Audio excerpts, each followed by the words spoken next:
Hey, I'm here with my wife. I'm going to ask her the question because I want to see what her response is. How do I not feel incredibly depressed when I cast my pearls before swine? How do you not feel depressed when you get, well, how am I supposed to answer that question for you? But I would say, Well, you know my reaction. well, I yeah, get angry. well, he does get angry. I'm sad. Yeah, he cries. He does get sad. So he's actually, let me hold the phone so you can eat your Raisinets. So actually, Mark is a very feeling, understanding, wear his heart on his sleeve kind of person.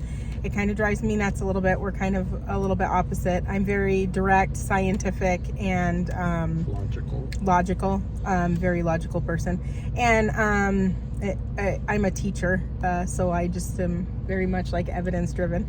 And he's very emotional and spiritual, and don't get me wrong, I'm also very spiritual, and but I am very just like, I'm logical. you are. He's logical too. I'm a teacher too. He's smart. I'm a driver trainer. Oh, well, I have been. Yeah.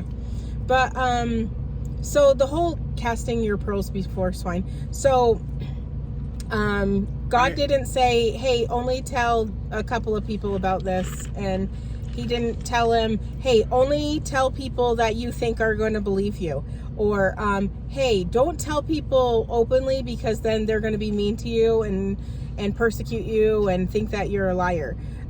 So God just told him to be bold with his witness. And so at first I was kind of like, oh man, people are going to be so mean, and it really is hard as his spouse. They have been. It's hard as his spouse. I don't talk a lot on social media or anything. I'm a very reserved person.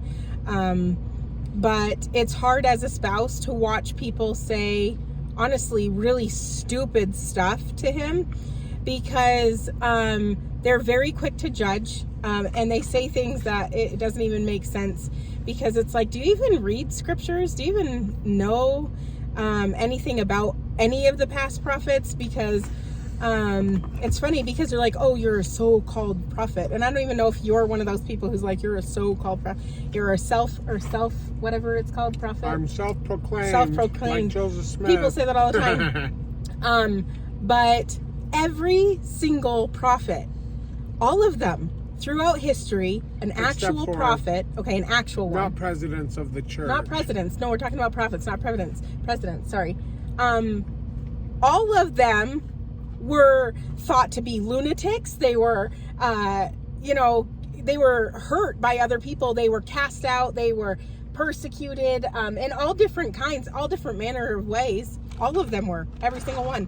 So to me, and what else I was talking about this earlier, but in scriptures where it talks about the large and spacious building and the people staring down and laughing at the people holding to the rod and stuff, and I'm like, I am not brilliant, I am not that smart, but there has to be some people who can see the irony in that, who are in a large church that it is a lot about beauty and glamour and kind of keeping up with the Kardashians and making sure you're dressed appropriately and making sure you're beautiful, you have all the beautiful, because cleanliness is next to godliness, and I don't know all if she's the a things. Utah Mormon. I don't know, but like, how Utah Mormons I don't understand how people cannot see that. The irony?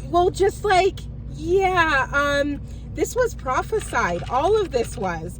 God wasn't like, ew, don't touch the lepers because you're going to get dirty. And he wasn't like, hey, don't talk to those people, only talk to these people. And people are like, he was this fun guy and he loved everybody and like this hippie Jesus. Do you even know anything about history, like Jewish history or anything? Do you know what is that called? A plowshares or whatever? He made a whip. He made a whip that he like... Cat of nine tails. A cat of nine tails. That is like... You take and you add and you braid in and you like add pieces and shards of like... You're talking about the whip at the temple. Yeah, at the temple. I don't think it was a cat of nine tails, Oh. but he still premeditated. He premeditated that. And then he went there, and he wasn't, people are like, he would never swear. He would never say anything bad, because you're not supposed to swear. Well, the reason the Jews don't accept him is because he doesn't fit their paradigm of what they thought that he should be. Yeah. So, and they still reject him because, well, we don't think he's supposed to be that way. Well, nobody thought I was supposed to be this way either. Yeah, you're a weirdo. Whatever. No, but so the other thing is, like, he went to the temple and he started beating people with something that he premeditated, and he was saying, your mothers are like broods of vipers. Well, that was different. But, that was different. But he would say that he too. said that to like the Pharisees and the Sadducees. Oh, the Sadducees and Pharisees. Sorry. He's like, I'm crossing you're them. wedded sepulchers, which is really bad. That's the worst swear word you can say in that time, because to touch a dead person meant that you were unclean for like a period of time. Right. And the rabbis and high priests, they couldn't even go near dead people. They couldn't go to funerals or graveyards. Yeah, you weren't allowed. So because that would make them unclean. A sepulcher is like where wiggling. you put the dead bodies at, and you let them rot until they become bones, and you put them in an estuary box. Yeah. So like calling them whited sepulchers is like the worst swear words that you could use against these over-righteous, stupid people. Yeah, and so what I was going to say is just that, like, he swore. He said things he shouldn't, or everybody thought that he shouldn't say. Christ did things he wasn't supposed to, like, according to them, that he wasn't supposed to do. Wait 1 second. Because, like, he did those things. Why do you think they murdered him? Why do you think they did that? Because they were like, oh, you could not be this person, and how dare you not obey the rules that we have for you right now. Like, make it make some sense. Think about things. Like, think this through. It's not that hard to figure it out. Like, they didn't just kill him because they were like, you're not very nice and you shouldn't be saying bad things. I know. I know. So they have all these rabbinical rules that... a lot of them. Anyway, in one instance, Jesus broke 3 rules at once and threw it in their face when he spit on the ground. Yeah. On the Sabbath. On the Sabbath. Which is mixing mud, which was another thing you're not supposed to do. And then in Torah, he told the guy, pick up your bed and walk to the pool of Siloam, which was over a Sabbath day's journey from where they were. You know, he told this guy, he basically broke 3 of the rabbinical rules that they could stone people for, all in the same thing, and he did it on purpose. Yep. You know, he was an agitator. Yeah. And people are like, no, he never was mean to anybody. Well, so nice. It's the same thing when they say that God never hated anybody, but that's a lie, because what does he say about Esau? And God hated Esau, but Jacob has he loved. God hated Esau, so guess what? He did hate somebody. But people don't read or hear what they don't want to. He did, but like it's like people don't see or hear what they don't want to see and hear. So if you're looking for truth, you would find truth. If you're looking for evil and bad, you can find evil and bad. You know, he is not saying he is perfect. He's not telling anybody to follow him and give them money. He doesn't want 10% of anybody's anything. He just wants to show the truth and the things that he knows, his witnesses, because he's been told by God to do that. And I actually don't want to do any of it. I know. I do it because I'm like, don't you think maybe? I love God and I fear him. Right, and which you should. I'm always worried that I'm not doing enough.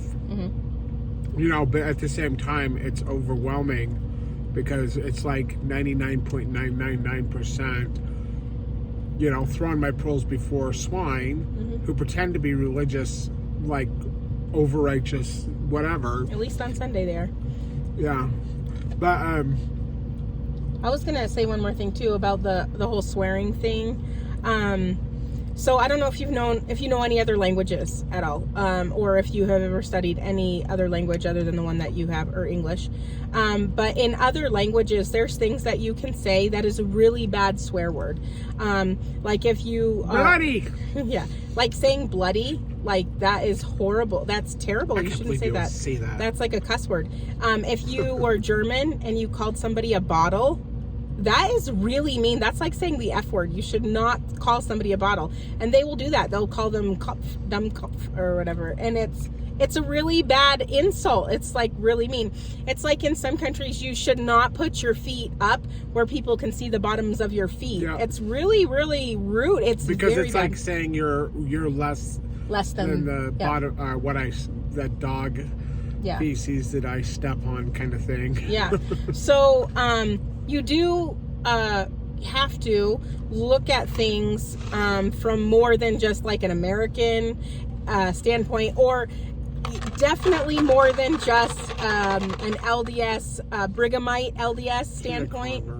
Okay, like, so a lot of people don't know this either. It's kind of funny. It's very laughable to me.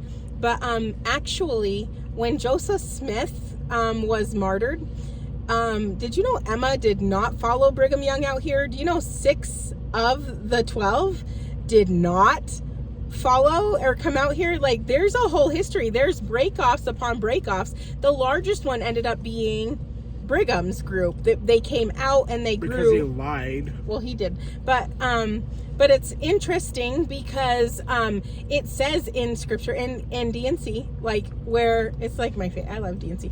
But it talks specifically about their own, that's their own scripture, own religion, right? Everything. But in DNC, it talks about, like, if you do these things, I will not remove you. But Brigham's group was removed from there. They moved, and a lot of people died. Like, well, that they was did. DNC section 124. Also, yeah. Emma knew the church was rejected. Emma did, because she stayed. Lyman White talked about it in 1843 when he was recording the words, what Joseph Smith was telling him in Nauvoo. Mm-hmm. You know, so, like, why in the world would she follow Brigham? Yeah. Like, he pretends to be somebody. She didn't go after any church. She later joined with the people that became the Community of Christ, but at first, yeah. And that was just because it's really hard to be a believer and not be around like-minded people. So I still have 20 barrels, 24 barrels, or 20. No, he's at work right now. I just ran over here to meet him. Anyways, I don't know what context this is in either. So nice She's to saying, meet how you. do I get? I don't know. How do I not be depressed? I do get sad and I do get mad, and the sadness does wear on me a lot. Mm-hmm. A lot. So. But I'm a little bit comical and fun. I make it better. Just kidding. I try to help. So, yeah. God we're very actually normal people, and we're not like. God put us together, like, He told us, independent of one another. Yeah. Like, true story. Voices in our ears. Mm-hmm. Like, when I was in Florida, she was in New Hampshire, but we knew each other in a chat group. He told both of us, independent, to get married to each other. Yeah. We were strangers when we got married. We had 20 days. Yeah. We both hold full-time jobs. We're really good at both of our professions that we're in. We're very normal people. Except for, how cold is it? Oh, it's 24. It was 17 degrees on top of the mountain today where I slept. Yeah. 9,114 feet. I love my mountain. Yeah. Anyways, this is a really long video, longer than I think it was supposed to be, but yeah. We'll try to call you because it's not often that we have the time to actually. Yeah, we're not together a lot. We are kind of, but on my days off, I'm so tired and we're so busy all the time. Yeah, we also have 5 kids, so we have that in the farm. And we have 9 goats. We probably only have like 10 chickens left. There's like 25. I counted them the other day. Really? There's 25? Yeah, but they don't like to stay with each other. We got 3 dogs. How many cats do you think we got? Oh, there's 6. We only have 6? There's babies. It's the wintertime. Mittens goes away, and so does some of theirs. We do have the little black cat with the paws. He's cute. He stayed because he likes the other kittens. We feel bad that people drop cats off everywhere, and so we have this little pet lodge outside our house, and the cats come and eat it. We actually only own, I think we only have like 4 cats that are our own cats that stay outside. But all these other cats always come, especially in the summertime. Well, we live out in the country, so. Yeah, we live out in the middle of nowhere, so. But we feed them, and they find us somehow. Yeah. And as long as they don't get mad or fight each other, then I don't care. We had one a few years ago who used to do that. Anyway, that has nothing to do with you being not sad or sad or whatever. Anyway, I was saying, We tried to call, but I'm loading right now, Yeah. and we're in Roosevelt, or the Roosevelt area in Utah. And my wife is visiting because I was supposed to be off today, but I worked an extra day. He's a So, workaholic. He likes to I'm work. not a workaholic. I just like paying my bills. And I know. anyway, I gotta go Okay. do all my. Oh wait, Stay- hold on. Okay, I'll push the I want to button. show her. Oh. Jeez. Oh yeah, on location. On location. And I'm getting out of the. It's nice and warm, 25 degrees. So, and then there's my truck. Anyway, hope we can do a live thing sometime when we have the time. It's really hard to plan them though. So anyway, take care. God bless. Thanks for the question. Bye.